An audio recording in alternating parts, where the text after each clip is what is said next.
In 2000, I moved back home here to our family farm in Spotsylvania County. In roughly 2003, I managed to discover some property that owned by my nephew here at Hawk Hollow, and we rapidly determined that that was one of the most attractive for disc golf sites that I've ever been exposed to. I had designed several courses, various places at that point, and we decided to put one in down here.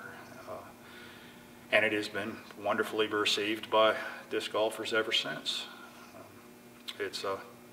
Hawk Hollow is a cow pasture first and foremost, and comes with all the attendant trappings of being a cow pasture. It's never going to be the most amenity-laden, cleanest course in the world, but the piece of land, as I said, is spectacular for disc golf, and you know, I would put the holes you play at Hawk Hollow up against almost anything anywhere in the world. You just have to play them, and while watching where you step occasionally.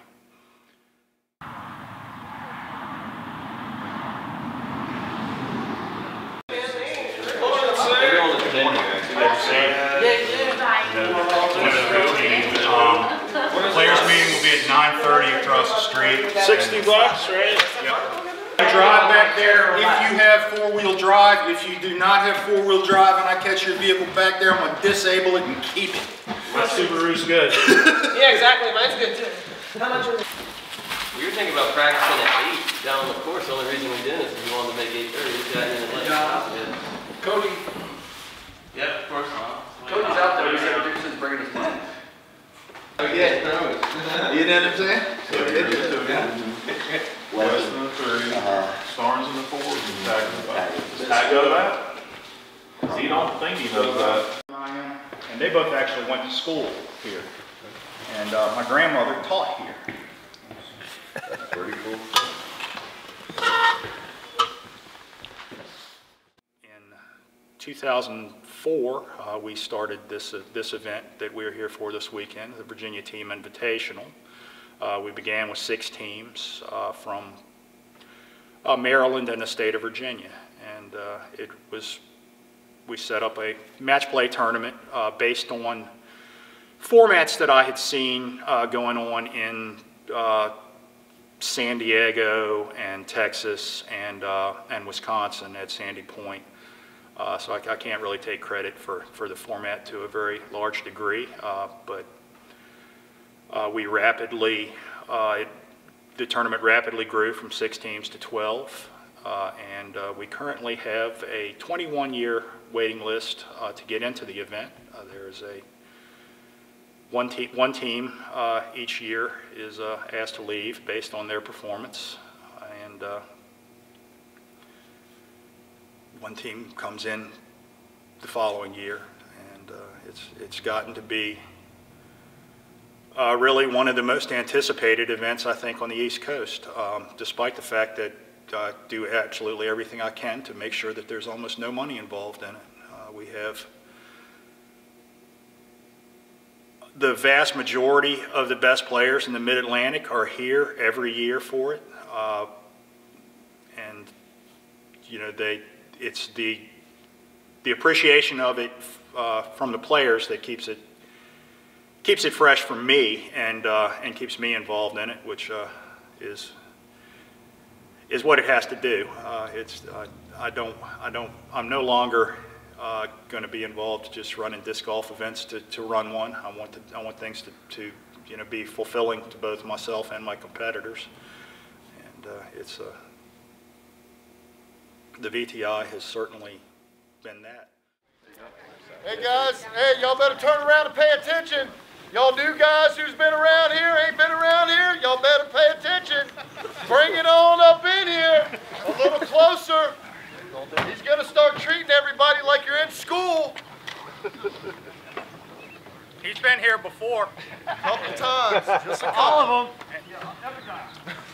Every time. Yep, that's on that note, welcome to VTI 2017.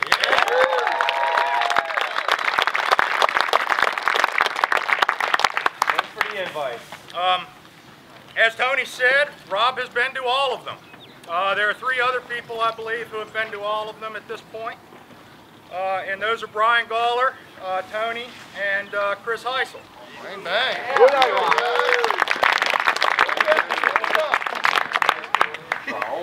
That either reflects a tremendous dedication to this event or a tremendous lack of other things to do. I want to welcome Team Pittsburgh.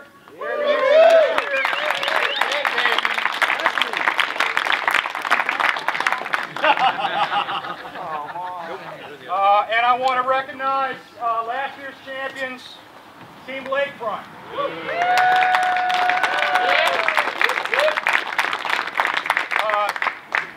Lakefront has brought the jug back to me, full of fortune cookies. So there are plenty of fortune cookies here for everyone to have one. So by all means, check your fortune. Thank you, Lakewood. Good luck. We'll start in 15 minutes. Good job.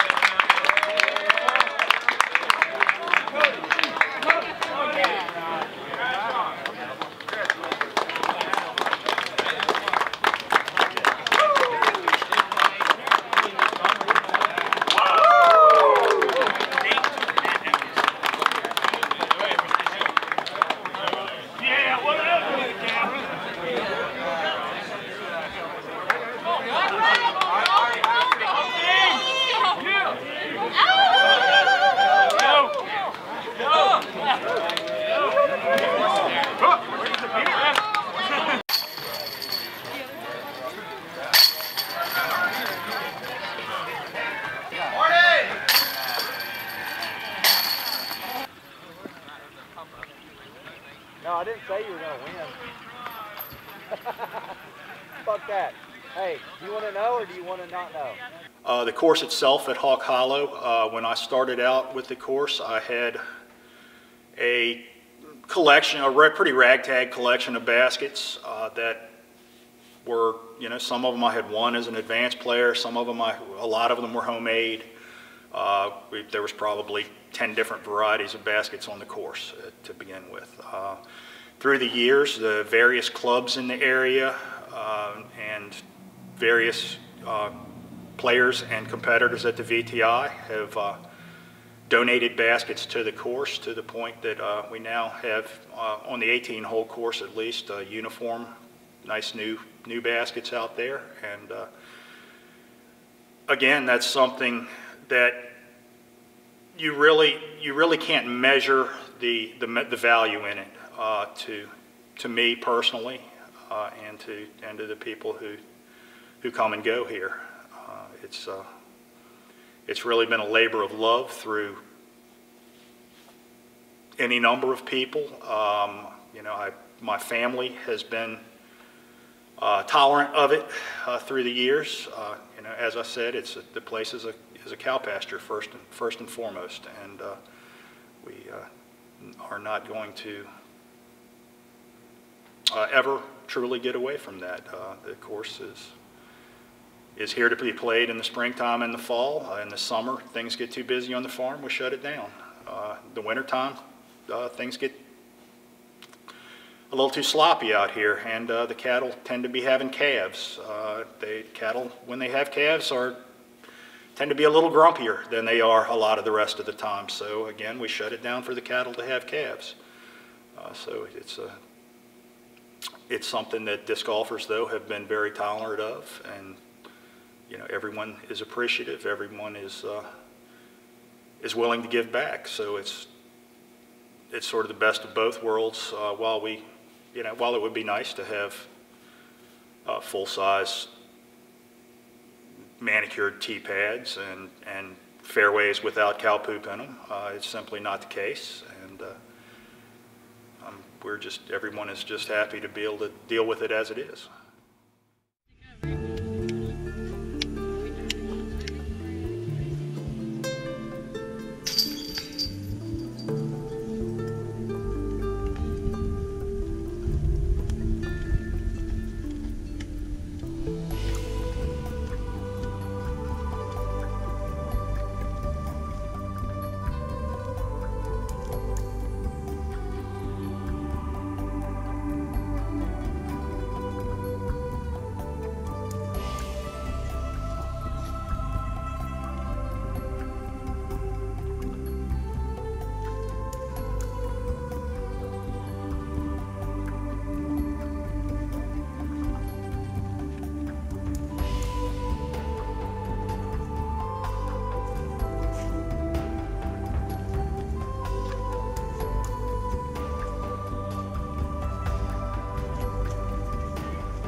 It's attractive for a variety of reasons, really.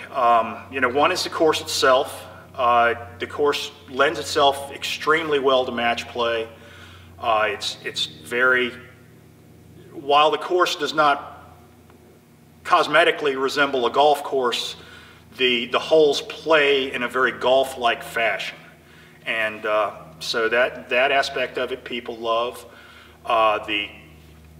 The format, match play is not something that everyone gets to do every week, and in team match play, even more so. People love that. The opportunity to come and represent your friends and your area that you're coming from is also something that's relatively rare in disc golf for us. And and then we have what amounts to extremely high-end competition out here year after year.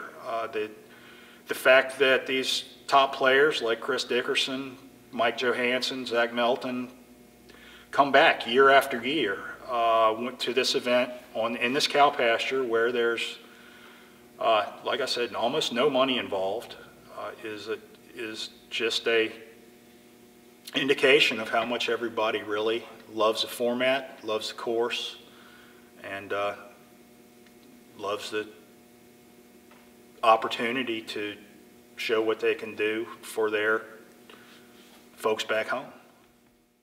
220.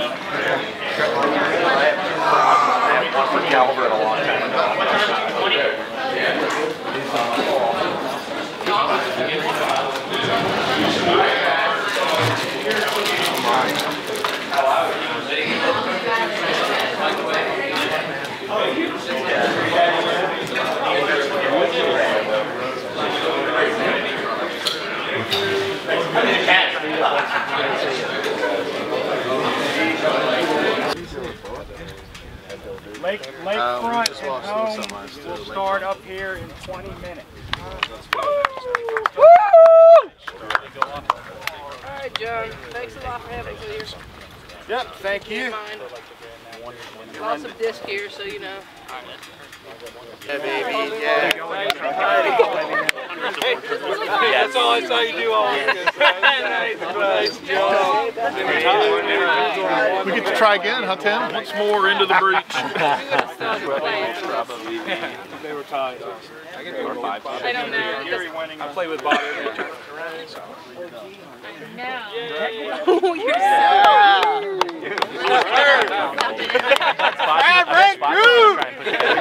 Play long enough to know how to play. Yeah. Thanks, bud. Yeah, my man. Big putt? Yeah. A number of years ago in a playoff match, a gentleman named Steve Breaux from Pennsylvania and Henry Childress from Charlotte, North Carolina, they played a match that extended into 9 holes of sudden death, and I think eventually it just wound up Steve won in more so through survival of the fittest than anything else. They went on forever and ever, and you know, at that point when we're in the playoff segment of this weekend, all their teammates were around watching them finish with the idea that if Steve won the match, Pennsylvania would move on to the finals, and if Henry won the match, then Charlotte would move on to the finals. And so it generates drama in that team sports sense that you don't necessarily get with disc golf, where we're all on separate holes at the same time, and you don't really see one another doing that. We've seen some spectacular shots. Jim Myers one year on hole 18, which is about 700 feet, threw in a deuce from probably 400 feet away that we had a large gallery up on the hill. The gallery could actually see the basket from where they were. Jim couldn't see it. And so, you know, that was probably the loudest moment of the VTI in the past. We've had underdog teams that have had tremendous finishes. One of the very first VTIs, a team from the mountainous region of Virginia, the Blue Ridge team. I would have told you before the event that they were one of the weakest teams there, and they made it all the way to the finals. They had a player named Chuck Van Duzer who was playing their #1 open spot that weekend, and Chuck's a good player, but he is not certainly not of touring pro caliber, and Chuck in the course of that weekend beat the 3 best players in the state of Virginia in sequence in match play, all of whom, if you know, by ratings wise, would have been 80 points higher than he was or something. It was that was certainly a moment to take into consideration. My favorite moment personally from the VTI over the years, it's probably been 5 years ago now. Our local team, Team Spotsy, we actually have 2 local teams for the event. It's the home team and Team Spotsy. Spotsy represents the Spotsylvania Disc Golf Club. Team Spotsy was a tremendous underdog as well, and because we kind of wind up dividing our players between the two more so than we really ought to. But Team Spotsy actually won the event in a blizzard where we had approximately 6 inches of snow during the final 9 holes of match play, and they won that event actually with Bob Cannon, who is a tremendous force for disc golf in the state of Virginia. He's our state coordinator now, and has also been involved in just a legion of giving himself to disc golf. Bob actually won the tournament, won the VTI for them in a playoff on an extra hole. And that, I think, was probably my favorite moment of the entire shooting match. Bring it in! Bring it in! I ain't no choice, but. All right, congratulations, guys, on making the finals.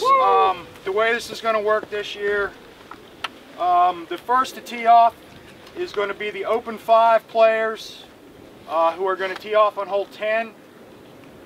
And then the Open 1 and 2. Also on 10? No, sorry, my bad. Then the ladies and GMs are going to tee off on 1. Open 1 and 2 on 10. Masters 1 and 2 on 1. And Open 3 and 4 on 10.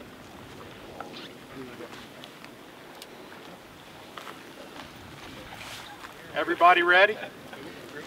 Yeah! Tim, you guys good? All right, Open 5. Good luck, Tyler! Do this. Tim, you're defending champs. Call it. Come on. Heads. So much of a flip. Home will go first.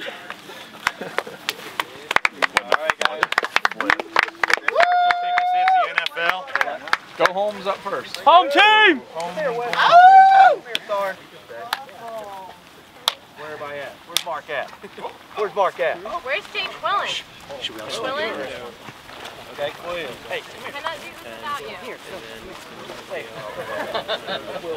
One time when the band's over, where we just push the guy in the middle around. Okay. 1, 2, 3.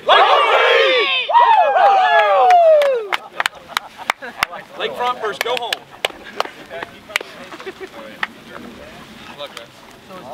You want one? Yeah. Did anybody walk? Yeah, all the open players. Anybody? No, I'm calling. Anybody? Steven. Steven! Steven! Alright, let's take it to him. Come on, let's take it to him. He's gonna keep Three-man. Do a 3-man. He's gonna keep checking out the fairway. I gotta make it.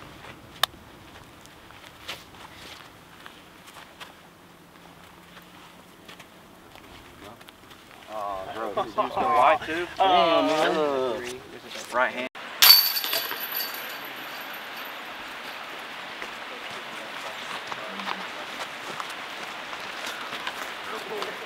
Here, Marty. I made my putts. Cody picked it up. It was good too. Hold back and give her a hand. No. Thank you. Thank you. Thanks.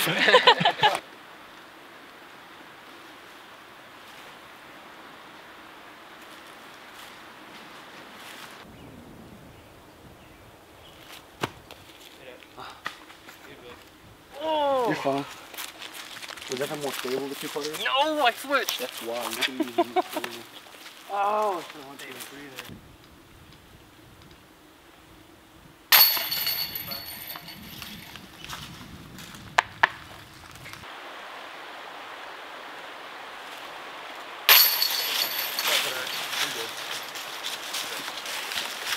I wanted to say, I'm just fucking with you, pick it up. But I didn't know if you were in a rhythm. No, you're good. Great fight. Thank you. Great fight. Yeah, boy.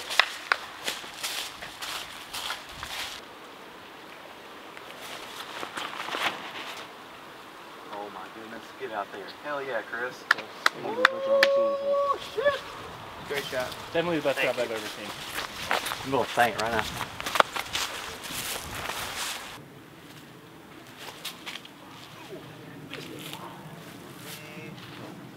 Sorry, Cody.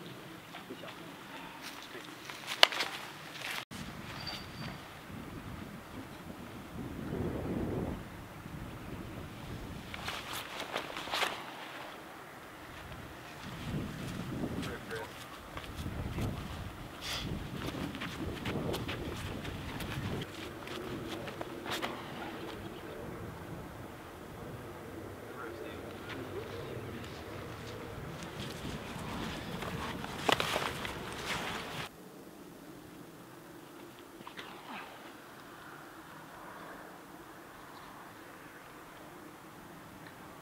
That looked pretty good. You got a nice little side kick, and then it looked like it cut rolled down towards the bucket. If tack 1 is over already, though. That's probably what they're cheering about. Get long.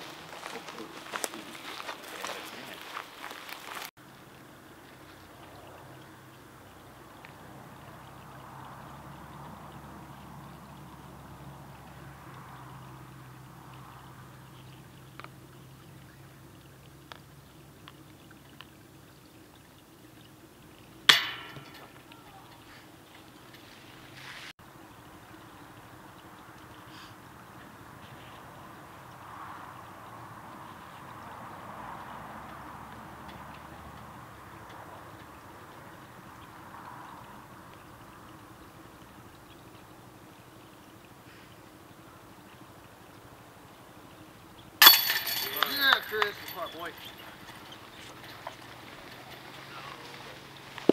My bad.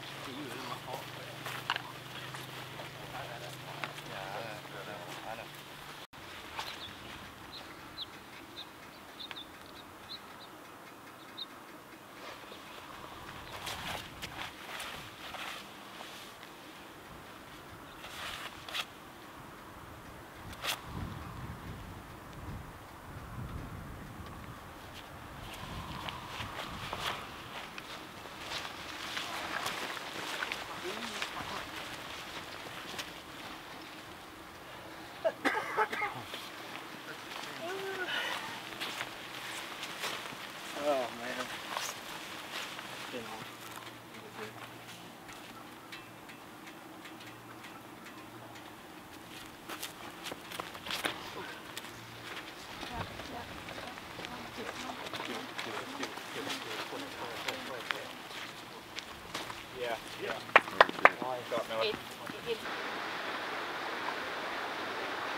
My vision for the future of VTI is to hopefully keep it as much like it has been in the past as I possibly can, truthfully. I do not aspire for this to become a big money event. I don't go beating doors for sponsorship for it. The VTI itself is about fellowship and competition in its purest sense, not really about what it can do for an individual player. It's about sportsmanship and camaraderie.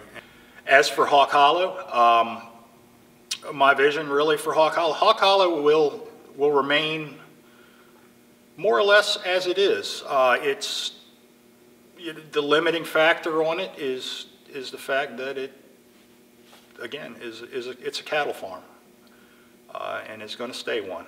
It's been a cattle farm for well over 100 years, and we don't have any intention of getting out of the business of farming. So the Hawk Hollow will